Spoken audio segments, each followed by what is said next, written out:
हर हर महादेव। नमस्कार दोस्तों, आप सभी का मेरे YouTube चैनल मायरा बॉयज़ में हार्दिक स्वागत है। आज की इस वीडियो में हम आपके लिए श्रावण मास महात्म्य छठा अध्याय लेकर आए हैं। श्रवण करेंगे।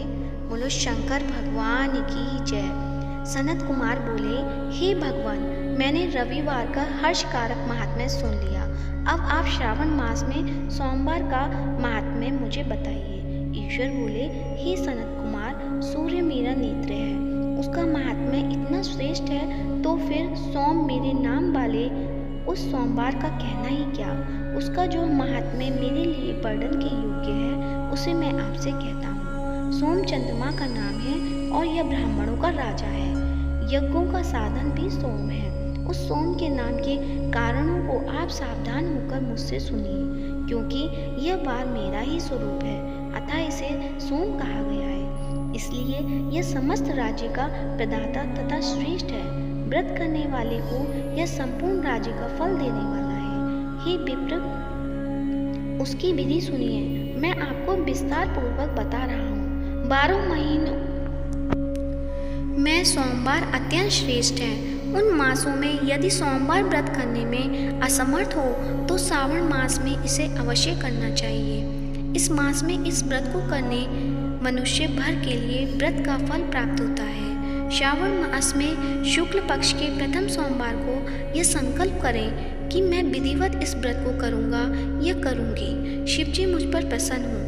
इस प्रकार चारों सोमवार के दिन और यदि 5 हो जाएं तो उसमें भी प्रातःकाल यह संकल्प करें और रात्रि में शिव जी का पूजन करें। 16 उपचारों से सायंकाल में भी शिव जी की पूजा करें और एकाग्रचित्त होकर इस दिव्य कथा का श्रवण करें। हे सनत कुमार, इस सोमवार की कही जाने वाली विधि को अब मुझसे सुनिए। श्रावण मास के प्रथम सोमवार को इस श्रेष्ठ व्रत को प्रारंभ करें। मनुष्य को चाहिए कि अच्छी तरह स्नान करके पवित्र होकर श्वेत वस्त्र धारण कर ले और काम, क्रोध, अहंकार, द्वेष, निंदा आदि का त्याग करके मालती, मल्लिका आदि श्वेत पुष्पों को लाए। इसके अतिरिक्त अन्य विदित पुष्पों से तथा अभिष्ट पूजनोपचारों के द्वारा त्र्यंबकम इस मूल मंत्र के से शिव जी की पूजा करें। उसके बाद कहें, मैं शव, भावनाश, महादेव, उग्र, उग्रनाथ, भाव, शशि मौली,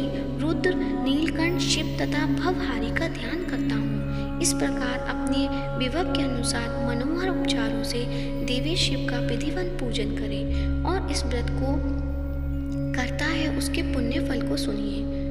जो लोग सोमवार के दिन पार्वती सहित शिव जी की पूजा करते हैं, वे पुनरावृत्ति से रहित अक्षय लोक प्राप्त करते हैं। हे सनत कुमार, इस मास में नक्त व्रत से जो पुण्य प्राप्त होता है, उसे मैं संक्षेप में कहता हूँ। देवताओं तथा दानवों से भी अभेद 7 जन्मों का अर्जित पाप नक्त भोजन से नष्ट हो जाता है, इसमें कोई संदेह नहीं है। अथवा इस व्रत को उपवास पूर्वक करें। इसे करने से पुत्र की इच्छा रखने वाला व्यक्ति पुत्र प्राप्त करता है और धन चाहने वाला व्यक्ति धन प्राप्त करता है। वह जिस जिस अभिष्ट की कामना करता है उसे पा जाता है। इस लोक में दीर्घकालिक वांछिक सुखों बोलों को भोग कर अंत में श्रेष्ठ विमान पर आरूढ़ होकर वह रुद्र लोक में प्रतिष्ठा प्राप्त करता है। और चित्त चंचल है, धन चंचल है और जीवन भी चंचल है, ऐसा समझकर प्रयत्न पूर्वक व्रत का उद्यापन करना चाहिए। चांदी के वृषभ पर विराजमान सुवर्ण निर्मित शिव तथा पार्वती की प्रतिमा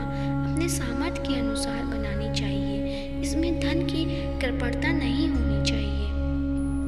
उसके बाद एक दिव्य तथा शुभ लिंगोत्भद्र मंडल बनाएं तथा उसमें 2 श्वेत वस्त्रों से युक्त एक घट स्थापित करें। घट के ऊपर तांबे अथवा बांस का बना हुआ पात्र रखें और उसके ऊपर उमा सहित शिव को स्थापित करें। उसके बाद श्रुति, स्मृति तथा पुराणों में कहे गए मंत्रों से शिव जी की पूजा करें। पुष्पों का मंडल बनाएं तथा उसके ऊपर सुंदर चंदोबा लगाएं। उसमें गीतों तथा बाजों की मधुर ध्वनि के साथ रात में जागरण करें। उसके बाद बुद्धिमान मनुष्य अपने ग्रंथ सूत्र में निर्दिष्ट विधान के अनुसार अग्नि स्थापित करें और फिर शव आदि 11 श्रेष्ठ नामों से पलाश की समिधाओं से 108 आहुति प्रदान करें।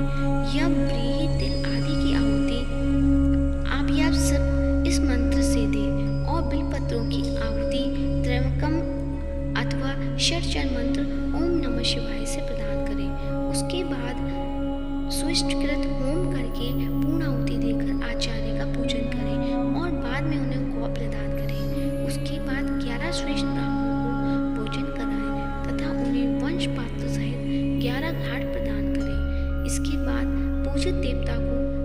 देवता को अर्पित सभी सामग्री आचार्य को दी और तत्पश्चात प्रार्थना करें, मेरा व्रत परिपूर्ण हो और शिवजी मुझ पर प्रसन्न हो। उसके बाद बंधुओं के साथ हर्षपूर्वक भोजन करें। इसी विधान से जो मनुष्य इस व्रत को करता है वह जिस जिस अभिलषित वस्तुओं की कामना करता है उसे प्राप्त कर लेता है और अंत में शिव लोक को प्राप्त उस लोक में पूजित होता है। हे सनत कुमार, सर्वप्रथम श्री कृष्ण ने